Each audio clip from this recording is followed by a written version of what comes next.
Hi, good morning, everyone. I'm here at the monastery, and I wanted to share with you that I am completely in love with the 23rd Psalm. It's showing up everywhere. I've been singing it in the chapel, some of the lyrics from this beautiful, beautiful psalm. And I just want to share with you the depth of it. I feel like it's the walk, it's the journey, it's the prayer, it's the promise, it's the guidance, it's the truth, and it's a profound and beautiful teaching of forgiveness, the whole thing. So,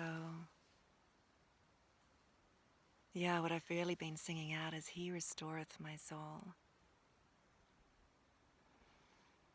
He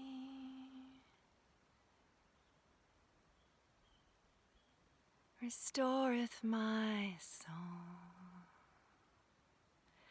Oh, He restoreth my soul. He restoreth my soul. Makes me lie down in green pastures. He leads me beside still waters. And He restoreth my soul.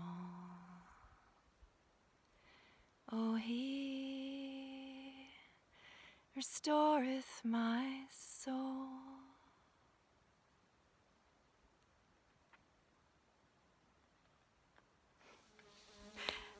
I wasn't expecting to be singing, but yeah, I just want to share the whole thing because it's so beautiful. I like to know the Lord is my shepherd. It literally, when you 100% welcome this truth, the Lord is my shepherd. That means He is my guide. That means I'm just a lambkin being guided by Christ. He is my shepherd. Therefore, He is taking care of everything. He is in charge of everything. I shall not want. Like, isn't that a natural direction for the mind, for our mind to be able to release desires and wants for anything? Like, if you truly know the Lord is my shepherd and He's providing everything, then that means I shall not want. They go together hand in hand.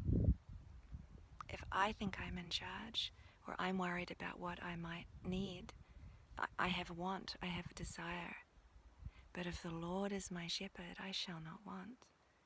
What would I need to worry about if He is holding me in His arms and literally guiding the plan of the atonement? And what will He do? How will He guide us? He'll make me lie down in green pastures. Doesn't that sound like A Course in Miracles? I need do nothing. I rest in God. I am as God created me. Like, literally, what does Christ want? What does God want for us? He wants us to lay down in green pastures. He leads me beside still waters. So when the mind becomes turbulent, He will lead me beside still waters. If I just remember this, He restoreth my soul. The Lord is my shepherd.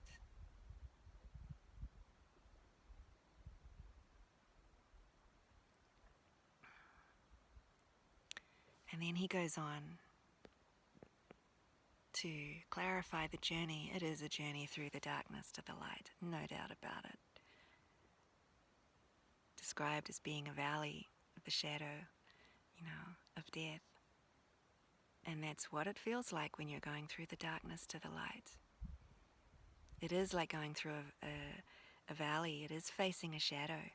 It's facing the dark thoughts, the doubt thoughts, fear, guilt, the belief in an external enemy.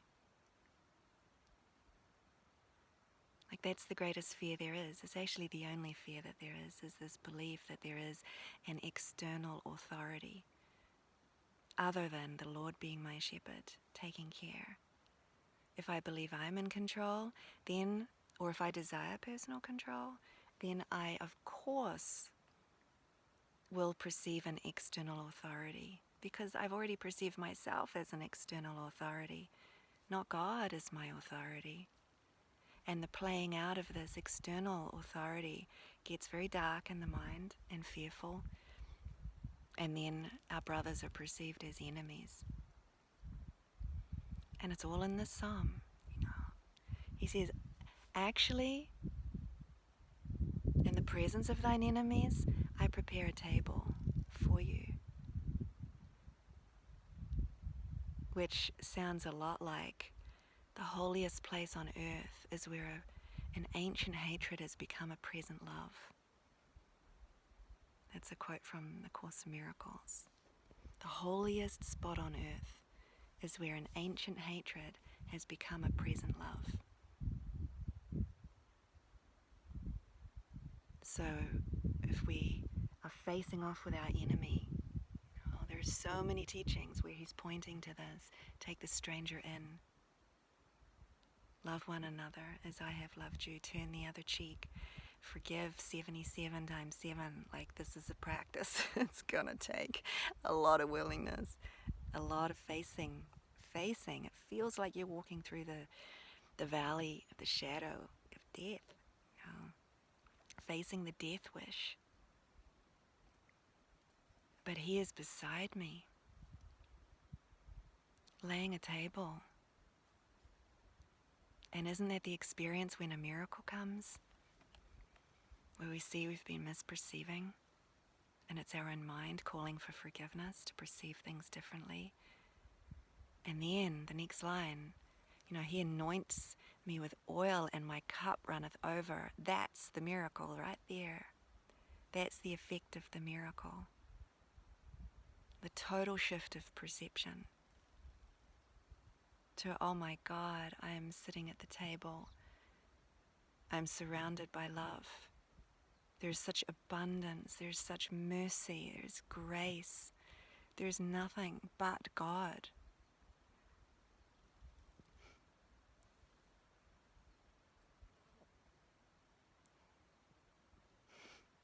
Nothing but God. And then that's the final part of the psalm. No. Surely goodness and mercy will follow me or be with me. I'm paraphrasing here because I haven't memorized it. I've just taken it into my heart, and surely goodness and mercy will be with me all the rest of my days, and I will dwell in the house of the Lord forever. This is our journey. This is the truth of the direction of our mind, is to come into healed perception, dwell in the house of the Lord forever.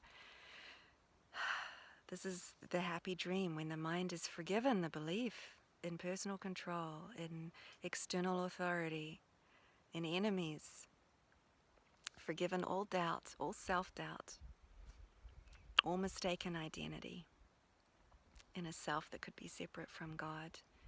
Then the mind is returned to the awareness of the kingdom of heaven. It was always here, shining. Shining in unawareness is how Jesus describes it. The kingdom of heaven is shining in unawareness until the blocks to love's awareness have been healed, and then the kingdom of heaven is shining in awareness. I'm so grateful.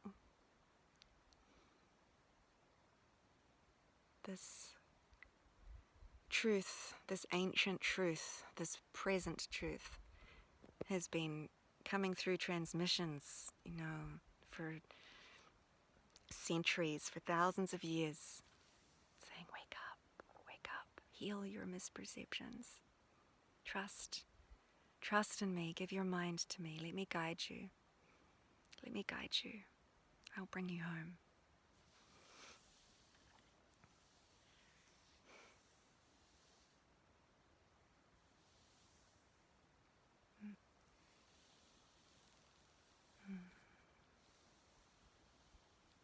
Very grateful to be on this journey with you.